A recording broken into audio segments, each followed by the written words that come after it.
Hi, இன்னைக்கு வந்து நம்ம சரவணா பவன் ஹோட்டல் சட்னி பார்க்கலாம்.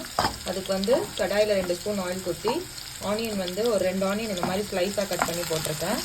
சிம்மில் வச்சு நல்லா ஃப்ரை பண்ணலாம். இதோட ஒரு 4 காஞ்ச மிளகாய் போட்டிருக்கேன், ஒரு 4 பூண்டு போட்டுக்கிறேன், கொஞ்சம் கறி லீவ்ஸ் போட்டுக்கலாம்.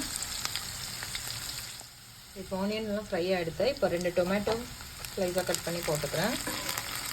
இப்போ இதோட கொஞ்சமாக மஞ்சள் பொடி போட்டுக்கிறேன். இப்போ இதோட சில்லி பவுடர் போட்டுக்கிறேன். 1/2 ஸ்பூனுக்கு ரெண்டுமே கொஞ்சம் கம்மியாக தான் இருக்குது.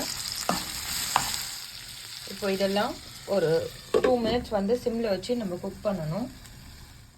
இப்போது 2 மினிட்ஸ் ஆகிடுச்சு. நல்லா வாட்டர்லாம் வெளில வந்துடுது. இப்போ நான் மிக்சியில் அரைச்சிட்டு காட்டுறேன்.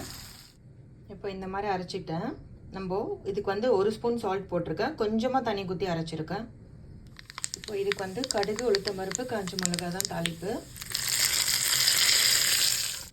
அவ்வளோதான், ரெடி. நீங்களும் ட்ரை பண்ணுங்கள். தேங்க்யூ.